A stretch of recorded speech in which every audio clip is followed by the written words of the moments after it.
Hello everyone, welcome to Sleepy Classes. कैसे हैं आप लोग? होपफुली अच्छे होंगे। आज हम लोग देखेंगे lecture 30 in R C SAT practice series initiative for attempt of civil service examination in 23 and 24। ठीक है, इस सीरीज़ में हमने ऑलरेडी 29 लेक्चर्स कवर कर लिए, तो काफ़ी ज़्यादा दूर हम लोग आ चुके हैं और हमने इसमें कुछ इंपॉर्टेंट क्वेश्चंस का जो है कवर किया डिफरेंट टॉपिक्स के। परमुटेशन एंड कॉम्बिनेशन से हमने स्टार्ट किया था, फिर हमने प्रॉफिट लॉस, परसेंटेज पर भी बेस्ड क्वेश्चन सॉल्व किए, एवरेज पर बेस्ड क्वेश्चन सॉल्व किया और टाइम एंड वर्क पे बेस्ड किया। बहुत सारा क्वेश्चंस हमने सॉल्व किया और डिफरेंट लेवल ऑफ क्वेश्चंस भी सॉल्व किया। इवन कैट के क्वेश्चंस भी हमने सॉल्व किए। कुछ क्वेश्चंस हमने स्टेट पीसीएस के, जो कि आपके हरियाणा सिविल सर्विसेज या हिमाचल या बिहार पब्लिक सर्विसेज कमीशन के जिसके भी एग्ज़ाम हुए थे, उसमें जो सी सैट पर बेस्ड क्वेश्चंस आए थे उसको भी हमने सॉल्व किया। ठीक है, तो अब आपको क्या करना है, आपका काफ़ी कम टाइम बचा हुआ है अगर आप बोलें प्रीलिम्स में, तो अच्छे से यूटिलाइज़ करिए इस टाइम को और सी सैट पे अभी थोड़ा सा फोकस करिए, क्योंकि लेटर ऑन आपको पता है जीएस एंड करंट अफेयर्स बस वही बच जाता है, क्योंकि मेन फोकस तो आपका पेपर 1 ही रहेगा जीएस। लेकिन सी सैट को जिनको भी प्रॉब्लम होता है उनको नेग्लेक्ट करके नहीं जाना है। बहुत ईजी एग्जाम है, बस थोड़ा सा कॉन्फिडेंस रखिए, सही राइट अप्रोच रखिए, राइट सेट ऑफ क्वेश्चंस को अटेम्प्ट करने का कोशिश करिए, आप जो है इस एग्ज़ाम को ईजिली क्वालिफाई करेंगे। ठीक है, तो चलिए करते हैं start. My name is Anshuman and today we are going to see lecture 30। तो अब देखिए यहाँ पर पहला क्वेश्चन है जो आपकी स्क्रीन पे दिख रहा है। A man can row 60 kilometre upstream and 88 kilometre downstream in 20 hours. ठीक है, also he can row 80 kilometre upstream and 110 kilometre downstream in 26 hours. Find the speed of the man in still water and the rate of the current. देखिए एक ही type के question होते हैं, boat and stream का question है, बहुत ही बेसिक कंसेप्ट है। कंसेप्ट क्या है आपको पता है, यहाँ पर आपको जो है स्ट्रीम क्या होता है, बेसिकली रिवर, फ्लोइंग वाटर को बोलते हैं स्ट्रीम या रिवर। इसका कुछ वेलोसिटी होता है, ठीक है, हम लोग मान लेते हैं v, इसका वेलोसिटी v होता है। पर्सन का जो भी पर्सन है, यहाँ पर कहीं कहीं पर बोट आपको दे दिया जाएगा सिर्फ बोट का, तो उसका वेलोसिटी इन स्टिल वाटर हम लोग मान लेते हैं u। ठीक है, अब बात होती है डाउन स्ट्रीम की। तो डाउन स्ट्रीम का क्या होता है, जब आप स्ट्रीम के अलॉन्ग मूव कर रहे हैं, तो आप स्ट्रीम भी इधर मूव कर रहे हैं, आप भी इधर मूव कर रहे हैं, तो आपका वेलोसिटी क्या हो जाता है, u प्लस वी। अगर आप स्ट्रीम के ऑपोजिट मूव करते हैं तो हो जाता है u माइनस वी। जब आप साथ में मूव कर रहे हैं तो उसको हम लोग बोलते हैं डाउन स्ट्रीम, और जब आप अगेंस्ट मूव कर बोलते हैं उसको अपस्ट्रीम। बहुत बेसिक सा कंसेप्ट है। अब क्वेश्चन सॉल्व करते हैं। A man can row 60 kilometre upstream and 88 kilometre downstream. अब बताइए 60 किलोमीटर अपस्ट्रीम अगर वो रो कर रहा है तो उसको टाइम कितना लगेगा, 60, और अपस्ट्रीम में स्पीड क्या होता है, u माइनस वी, क्योंकि आप स्ट्रीम के अगेंस्ट फ्लो कर रहे हैं, तो u माइनस वी लिख दीजिए, प्लस लिखिए 88। बस कैलकुलेशन है, कुछ नहीं है इस क्वेश्चन में, और इसी तरह का क्वेश्चन आपसे सी सैट में भी पूछा जाता है। अगर आप देखें दूसरा क्वेश्चन, 88 को आप डिवाइड करेंगे किससे, क्योंकि डाउनस्ट्रीम है तो u प्लस वी से कर दीजिए, और यही जो कंबाइंड टाइम है ये कितने के बराबर है, 20 के। ठीक है, दूसरा एक इक्वेशन आपको बन गया। दूसरा क्या करना है ना, 80 किलोमीटर अपस्ट्रीम है, 80 by u minus v plus 110 divided by you plus v is equal to 26। कैसे सॉल्व करेंगे आपको पता है। यहाँ पर जो है जिनका मैथ्स थोड़ा अच्छा है उनको कैलकुलेशन करने में कोई भी दिक्कत नहीं होता, जिनका मैथ्स थोड़ा सा कमज़ोर है, कैलकुलेशंस थोड़ा सा स्लो है, उनको ध्यान देके कैलकुलेशन करना चाहिए। ठीक है, किसी से भी गलती हो सकता है, ह्यूमन एरर तो सबके साथ होता है, इवन जिनका सीसैट अच्छा भी है, कैलकुलेशन अच्छा भी है, उनसे भी गलती हो सकता है, तो आपको प्रिकॉशन लेके चलना है। थोड़ा सा आप टाइम दे के कैलकुलेशन करें, ध्यान दे के कैलकुलेशन करें, आपका बिल्कुल सही आएगा। अब देखिए यहाँ पर 60 है, यहाँ पर 80 है कोफिशिएंट, तो हम लोग क्या करते हैं, ऊपर वाले को 80 से मल्टीप्लाई कर देते हैं और नीचे वाले को 60 से कर देते हैं, काम हमारा बन जाएगा।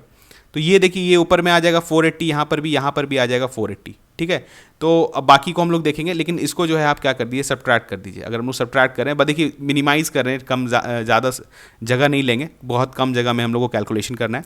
तो ये वाला तो आपका कैंसिल हो गया, ये पहले वाला तो आपका कैंसिल हो गया, तो यहाँ पर क्या बचा 80 इंटू 88, तो हम लोग लिखते हैं 80 into 88 divided by you plus V, minus आ जाएगा आपका this is 60 into 110 divided by you plus V, और इज इक्वल टू आ जाएगा उधर आपका 20 इंटू 80 हुआ, यानी हुआ 1600, और ये हो गया 26 इंटू 60 हो गया, तो 6 6 36, 6 टू 12 यानी 156, तो 1560 हो गया।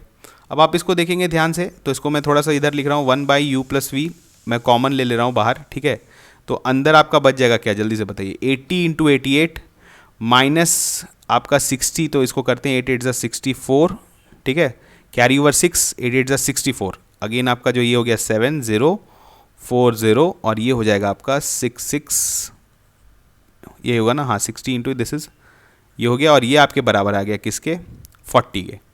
ठीक है, तो u प्लस वी क्या हो जाएगा जल्दी से बताइए। u plus v will be, इसको अगर हम लोग करते हैं तो this is 0, this is 4 and this is 440, ठीक है, और डिवाइडेड बाय 40, तो यानी आपका u प्लस वी जो है वो आ गया 11। अब u प्लस वी 11 आ गया, आपको देखना है ऑप्शन में कि जो है स्ट्रीम और अगर मैन के स्पीड को आकर जोड़ के बेसिकली u प्लस वी क्या है आपका, जो अगर दोनों का एडिशन करते हैं तो 11 आ रहा है। तो यहाँ पर देखिए कौन कौन से ऑप्शंस में आपके 11 आ रहे हैं, तो वही सही होगा आपका। जैसे पहले वाले में तो बिल्कुल नहीं आ रहा है, अगर देखते हैं ऑप्शन से एलिमिनेट करते हैं 16 6 ये भी नहीं आ रहा है, ये 18 ये है एक पॉसिबिलिटी, लास्ट में क्या है 7 4, अच्छा एक और हो गया है। तो अब आपको क्या करना पड़ेगा, सी और डी में कोई होगा, 50% में तो आप आ चुके हैं।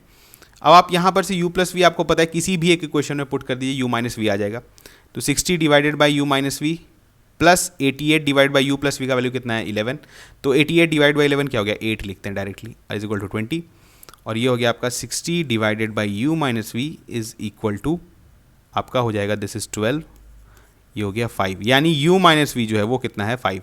अब u माइनस वी 5 है और u प्लस वी जो है आपका 11 है, तो कौन सा एक ही ऑप्शन आपको दिख रहा है, यही होगा, क्योंकि 7 माइनस 4 जो है वो 3 होता है, लेकिन आपको क्या चाहिए 5 चाहिए, तो ये सही ऑप्शन है, ऑप्शन सी जो है वो बिल्कुल सही है, ठीक है। कोई बस थोड़ा सा कैलकुलेशन था, देखिए ये कैलकुलेशन हमने यहाँ पे बहुत आराम से किया, एसी में बैठ के, आप पंखे में बैठ के आराम से कर रहे हैं, वहाँ पर जो है गर्मी रहेगा मई के समय में, ठीक है, मई के समय एग्ज़ाम होता है, बहुत मुश्किल समय होता है, इसी कारण जो है आपको जब भी टेस्ट देना चाहिए, चाहे वो आप प्रीलिम्स का GS1 का दे रहे हैं या CSAT का दे रहे हैं, तो पंखा बंद कर दीजिए, अपने घर का पंखा बंद कर दीजिए और गर्मी में बैठ के एग्ज़ाम अटेम्प्ट करिए, क्योंकि गर्मी में ही आपको एक्चुअली एग्ज़ाम देना है। और वहाँ पर क्या हो सकता है, आपको एक सरकारी स्कूल का सेटअप आपको पता है, कुछ भी हो सकता है, वहाँ पे आपको हीट वेव चलते रहता है उस समय, तो आप वैसे वर्स्ट कंडीशन में आपका दिमाग जो है वो सेम तरीके से नहीं चलता है जैसे अभी चल रहा है। तो इस तरह से आप सिचुएशंस, अभी भी ऑलरेडी गर्मी आ चुका है, तो अब अभी आप प्रैक्टिस करिए कि आप अपना जो है आराम से कंडीशन थोड़ा सा वर्स करिए और फिर जो है आप सारे एग्जाम्स को दीजिए, तो एक थोड़ा सा आपका मेंटल ट्रेनिंग भी होता है, ठीक है। चलिए आगे बढ़ते हैं।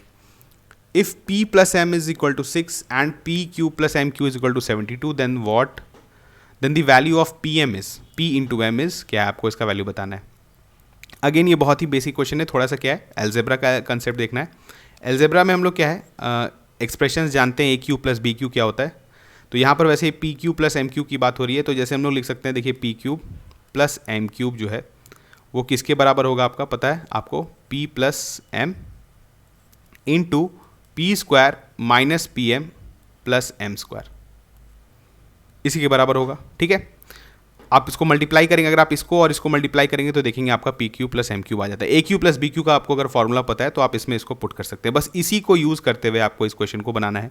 अब देखिए आपके पास कुछ दिए हुए वैल्यूज़, आपको पी प्लस एम का वैल्यू दिया हुआ है, ठीक है, और आपको p Q plus m q का वैल्यू दिया हुआ है। तो यहाँ पर देखिए p Q plus m q की जगह आप 72 पुट करते हैं, और इधर p प्लस एम है तो इसके जगह आप 12 पुट कर दीजिए, सॉरी 6, 12 नहीं 6, और अंदर आपका बच जाएगा p square minus p m plus m square, ठीक है। अब यहाँ पर आप ध्यान दीजिए कि आपको बेसिकली आपके पास p प्लस एम का वैल्यू है, आपके पास p स्क्वायर और एम स्क्वायर का वैल्यू नहीं है, तो बस आपको थोड़ा सा रीअरेंजमेंट करना पड़ेगा। कैसे, पहले देखते हैं, पहले इसको देखिए, यहाँ पर करते हैं तो p square minus p m plus m square जो है वो किसके बराबर हो जाएगा, this will be equal to 12, ठीक है। अब यहाँ पर दीजिए, अब देखिए p square plus m square को मैं कैसे लिखता हूँ, p प्लस एम का होल स्क्वायर। अगर हम लोग लिखते हैं p प्लस एम का होल स्क्वायर, तो मैंने क्या किया था, बेसिकली 2pm ऐड किया था, तभी ये होल स्क्वायर बना है, क्योंकि p square plus m square plus 2pm जो है वो आपका p प्लस एम का होल स्क्वायर हो जाएगा। अगर आपने 2pm ऐड किया है इसमें तो कितना करना पड़ेगा, माइनस 2pm करना पड़ेगा, और माइनस pm पहले से, तो कितना हो जाएगा माइनस 3pm, ठीक है। और ये किसके बराबर है, आपका 12।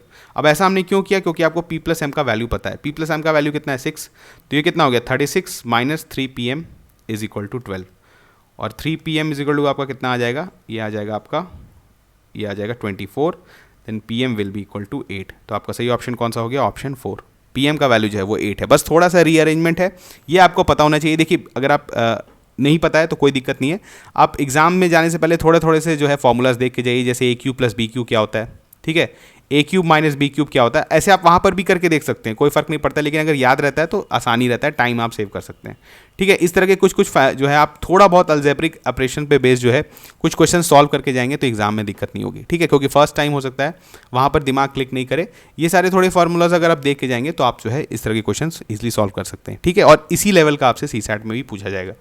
आगे बढ़ते हैं, चलिए देखते हैं जो है कंसिडर द वर्ड, अंशुमान मेरा ही नाम ले लेते हैं हम लोग. If P represents all the possible arrangement of the letters of the word given then find the value of 6P + n. अच्छा, यहाँ पर क्या आपको वर्ड जो है, ठीक है, जो इस वर्ड में कुछ लेटर्स हैं, ठीक है, और इस लेटर से आपको जो है अरेंजमेंट बनाना है. अरेंजमेंट कैसे बनाना है आपको? वैसे बनाना है कि आपको पता है कोई भी रेस्ट्रिक्शंस नहीं है इसमें, किसी भी तरह का रेस्ट्रिक्शन नहीं है. अगर आपसे बस पूछा जाए कि अगर आप इसमें हम लोग लेटर कैलकुलेट करते हैं, ये दिस इज़ आपका हो जाएगा, यहाँ पर देखते हैं तो यहाँ पे 1 2 3 4 5 6 7 8 8 लेटर्स है, ठीक है, 8 लेटर्स है. और आपके पास जो है आपको पॉसिबल अरेंजमेंट निकालना है, और जो भी अरेंजमेंट आएगा उसको हम लोग P बोलते हैं. अब देखिए, हमने कहा इस ऐसा जो है परमुटेशन में पढ़ा था कि इस तरह का जब आपको अरेंजमेंट करना होता है तो आपको क्या रहता है कि इसमें जो भी आप सबसे पहले टोटल कैरेक्टर्स कैलकुलेट कर लीजिए, ठीक है. टोटल कैरेक्टर्स कैलकुलेट करते तो 8 आता है हमारा, ठीक है. लेकिन अगर मेरे पास सिर्फ 8 कैरेक्टर्स को अगर अरेंज करना रहता तो हम लोग किस तरीके से करते, 8 फैक्टोरियल वे से. लेकिन यहाँ पर देखिए कि कुछ रिपीटिंग कैरेक्टर्स भी हैं, जैसे A 2 बार रिपीट हो रहा है, ठीक है, और N 2 बार रिपीट हो रहा है, ठीक है. तो इस तरह के जो रेपिटेशंस होते हैं इसको हम लोग कैसे एलिमिनेट करते हैं? सिंपली जो रिपीट हो रहा है उसे डिवाइड कर देते हैं.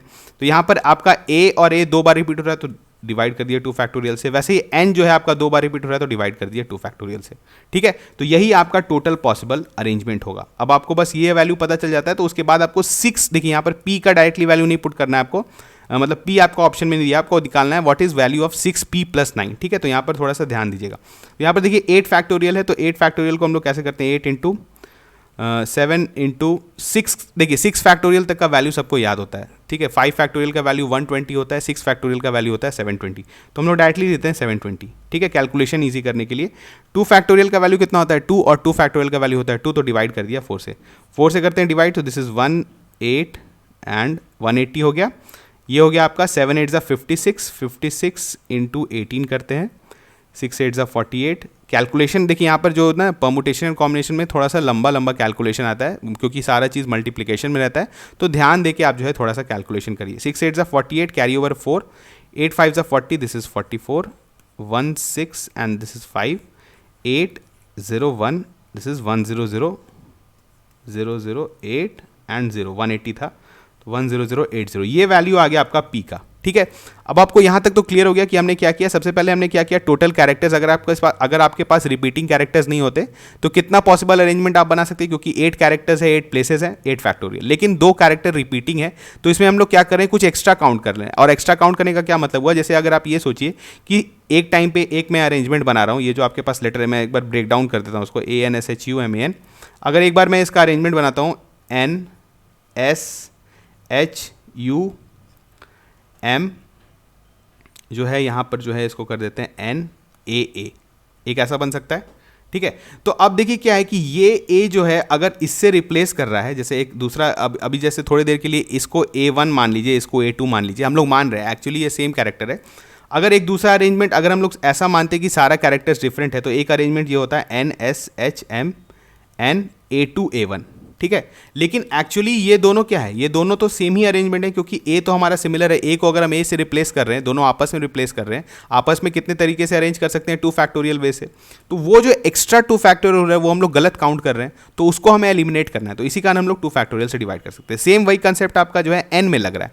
N आपस में अगर एक्सचेंज कर रहा है तो उससे जो है मेरे अरेंजमेंट में कोई भी फर्क नहीं पड़ रहा है. लेकिन हम लोग क्योंकि टोटल कैरेक्टर पता है और टोटल अरेंजमेंट हमने 8 फैक्टोरियल ले लिया है, तो उस रिपीटिशन वाला जो एक्स्ट्रा है उसको हमें हटाना पड़ेगा. तो वैसे ही हमने फिर 2 फैक्टोरियल से डिवाइड कर दिया. सेम कंसेप्ट जो है आपका, कोई भी वर्ड आप ले सकते हैं, बहुत फेमस है, इलाहाबाद, मिसिसिपी, इस तरह के वर्ड्स हैं. इसमें आपसे पूछा जा सकता है कि बताइए इसमें टोटल पॉसिबल अरेंजमेंट कितने होंगे. अगर आपको पता है रिपीटिंग कैरेक्टर्स हटाना पड़ेगा, और आप जो बता सकते हैं कि डिफरेंट जो आपके अरेंजमेंट्स बनेंगे वो कैसे बनेंगे, ठीक है. चलिए बढ़ते हैं नेक्स्ट क्वेश्चन.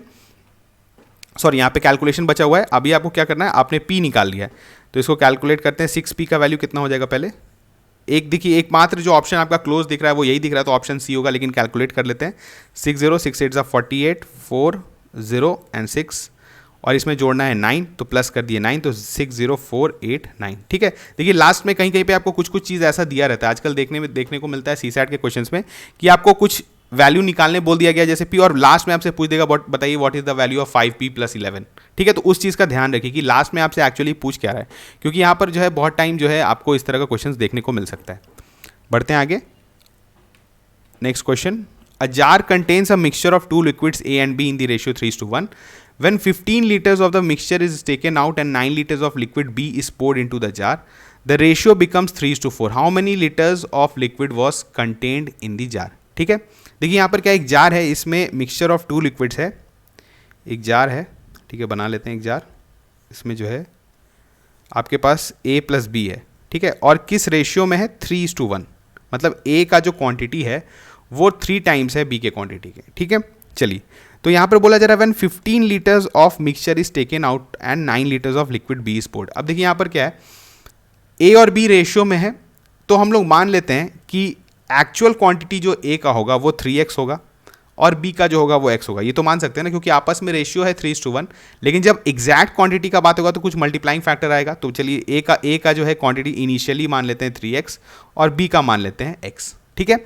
अब आप जब 15 लीटर इसे निकाल रहे हैं, इस मिक्सचर से जो भी वॉल्यूम होगा उसके मिक्सचर से अगर आप 15 लीटर्स निकाल रहे हैं, तो आपसे A और B जो इस 15 लीटर में है, आपका A और B जो है वो किस रेशियो में होगा 3:1, मतलब 15 में अगर आप बोलेंगे 3:1 के रेशियो में जो है आपका A और B का क्वांटिटी रहेगा। तो अगर आप 15 लीटर निकाल रहे हैं तो A का क्वांटिटी कितना होगा, जल्दी से बताइए। आपका हो जाएगा सिंपली 3/4 ऑफ 15, यानी आपका आ जाएगा दिस इज आपका 45/4, ठीक है। वैसे अगर हम लोग B का क्वांटिटी बोले तो B का क्वांटिटी जो है वो कितना निकाला जाएगा आउट ऑफ 15 लीटर्स, वो कितना होगा आपका, हो जाएगा 1/4 ऑफ 15, यानी हो जाएगा 15/4, ठीक है। तो ये क्वांटिटी आपने A का निकाला, ये क्वांटिटी B का निकाला, ठीक है। तो चलिए अब बताते हैं हम लोग। अब देखिए इनिशियली 3x था A, और बस थोड़ा सा कैलकुलेशन करना है, कुछ नहीं है इसमें। अगर आपको ये कंसेप्ट पता है, रेशियो का ही कंसेप्ट है। अगर आप बोलेंगे यहाँ पर इनिशियल क्वालिटी A का 3x था और B का x था, तो आपने कितना निकाल लिया, 45/4 निकाल लिया। तो आप क्या करेंगे, -45/4, ठीक है। बस थोड़ा फ्रैक्शंस में, फ्रैक्शन से घबराना नहीं है, बस आप कैलकुलेशन क्लीन रखिए, कैलकुलेशन क्लीन रखिएगा, कहीं पर भी कुछ गलती नहीं कर रहे हैं तो डेफिनेटली आपका आंसर लास्ट में आएगा।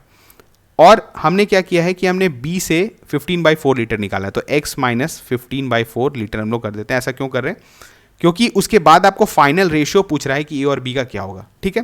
तो हमें क्वांटिटी पता था, इनिशियली A का 3x था और B का x था। 3x से हमने 45/4 लीटर्स निकाल लिया है और x से हमने 15/4 लीटर्स निकाल लिया। लेकिन यहाँ पर ध्यान दीजिए, यहाँ पर 9 litres of liquid B is poured in again डाल दिया गया, मतलब B जो है वो 9 लीटर्स डाला गया है। तो यहाँ पर ये था और इसमें जोड़ दीजिए 9 बस, और इसी का जो है वो रेशियो है 3/4। बस इसको आप सॉल्व करेंगे, आपका आंसर आ जाएगा। चलिए करते हैं सॉल्व। अगर इसको हम लोग सॉल्व करते हैं तो ये हो गया आपका 12x माइनस हो जाएगा ये 45 और इज इक्वल टू आ जाएगा 3x, ये आ जाएगा -45/4 एंड दिस इज आपका आ जाएगा 9 3 अगर आप करते हैं, सॉरी हाँ 9 3 27, ठीक है।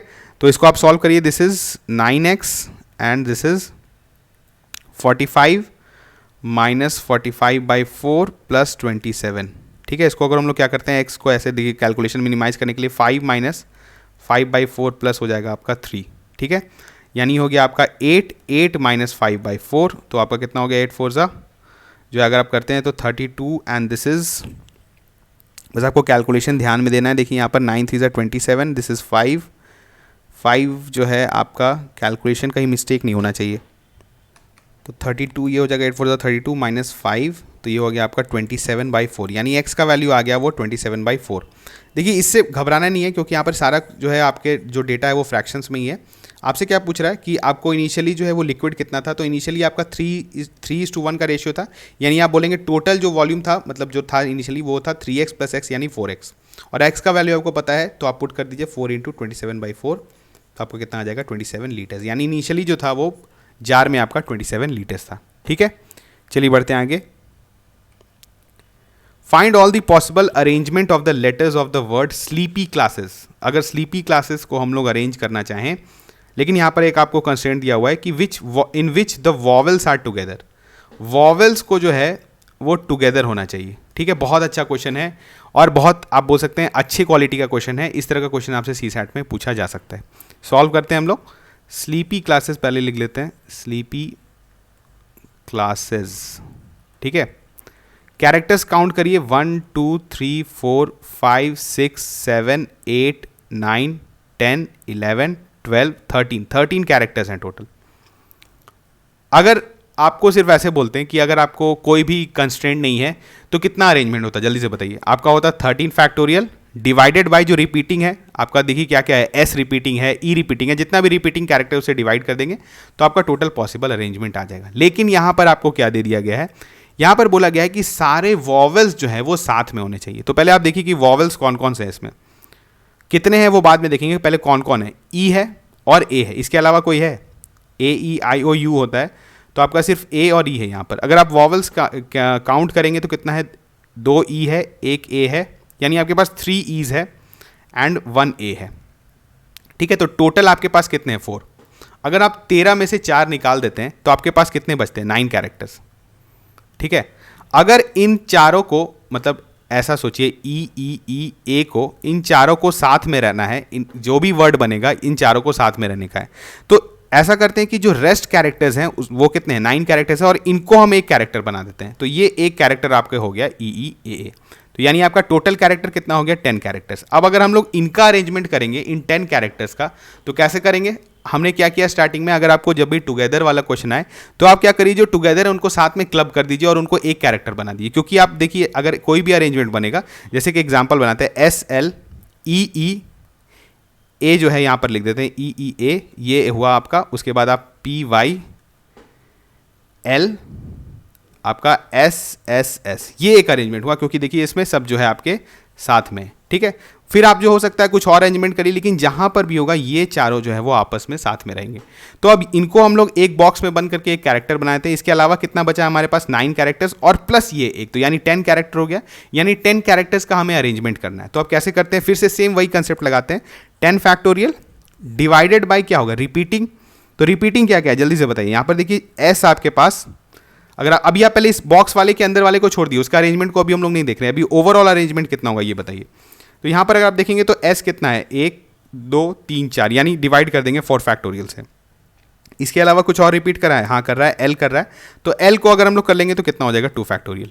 ठीक है, तो ये तो हो गया आपका इसका अरेंजमेंट। लेकिन आपको ध्यान देना है कि इस बॉक्स के अंदर जो आप बंद किए हैं, इस बॉक्स के अंदर भी ये चारों जो है आपस में तो अरेंज करेंगे। हर डिफरेंट अरेंजमेंट के लिए ये जो चारों है ये आपस में भी अरेंज कर सकते हैं, इस बॉक्स के अंदर ही अरेंज करेंगे, लेकिन करेंगे तो जरूर।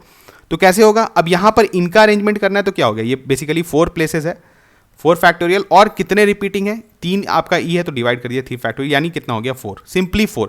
अगर इनका सिर्फ आपस में अरेंजमेंट देखेंगे ई ई ई ए का, तो ये कितना है 4। ठीक है, और बाकी आपको कितना है, बाकी का कितना है 10 फैक्टोरियल। ओवरऑल जो है वो 10 factorial divide by 4 factorial into 2 factorial into कर देंगे 4।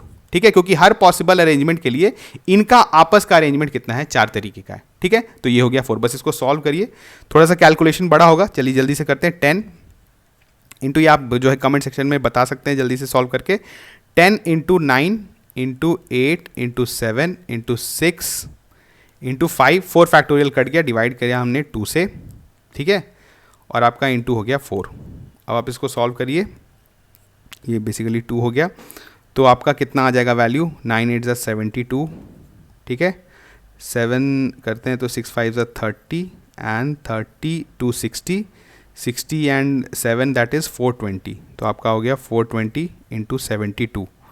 जल्दी से बताइए कितना हो जाएगा, ये हो जाएगा आपका 2048, 7 2 14, कैरी ओवर 1, 7 4 28, 29, 04, ये आपका आ गया 30240।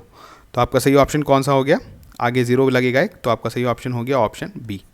ठीक है, तो यहाँ पर आपको ध्यान देना है, हमने कैसे सॉल्व किया, हमने सॉल्व किया, आपको पता है जो कैरेक्टर्स आपको टोटल दिए हुए वो तो आपको पता है, कुछ जो रिपीटिंग कैरेक्टर्स है उससे डिवाइड करना है। लेकिन यहाँ पर आपको क्या करना था, आपको क्लब करना था कि सारे वॉवेल्स टुगेदर होने चाहिए। अगर मैं ये क्वेश्चन होता कि कोई भी वॉवेल अगर जो है वो साथ में नहीं रहता तो क्या होता, आप बताइए, आप इसको सोचिएगा, क्योंकि इस तरह का क्वेश्चन हमने ऑलरेडी सॉल्व किया है। जनरली इस तरह का क्वेश्चन जो आपसे परमुटेशन एंड कॉम्बिनेशन में बहुत जगह पूछा जाता है। ये तो लेटर्स का बात हो गया, ये तो लेटर्स का बात हुआ, कहीं पर आपको जो है बॉयज़ और गर्ल्स को बैठाने बोला जाएगा। ठीक है, बॉयज़ और गर्ल्स को, तो बोला जाएगा कि जितने गर्ल्स हैं वो साथ में बैठेंगे, या फिर हो सकता है एक गैप के बाद बैठे। तो इस तरह का क्वेश्चंस जो है वो आप बना के जाइएगा एग्जाम में, क्योंकि पूछा जा सकता है। ठीक है, और ये बहुत स्टैंडर्ड क्वेश्चन है परमुटेशन का, बहुत ही स्टैंडर्ड अरेंजमेंट होता है इसमें। अगर आपको एक बार तरीका पता चल गया तो फिर आपको इस तरह के क्वेश्चंस में जो है दिक्कत नहीं आएगी। जैसे अगर आप देखेंगे तो रिसेंट टाइम्स में बहुत ईजी क्वेश्चन जो है परमुटेशन से पूछा गया, जैसे दिल्ली का अरेंजमेंट। दिल्ली का अरेंजमेंट आपसे बोला गया कि डी और आई लास्ट में होना चाहिए, ठीक है। तो इस तरह का चीज़ जो है आपसे कंस्ट्रेंट देके आपसे अरेंजमेंट पूछा जा सकता है, बस क्वेश्चन आप सॉल्व करते रहिए और थोड़ा सा लेवल, अच्छे लेवल का क्वेश्चन सॉल्व करिएगा तो जो इस तरह के क्वेश्चन जो एग्जैक्टली एग्जाम में पूछे जाते हैं वो आपको काफ़ी ज़्यादा हल्का लगेगा और डिफिकल्टी नहीं आएगी, ठीक है। तो चलिए मिलते हैं नेक्स्ट लेक्चर में, ठीक है। Thank you and best of luck.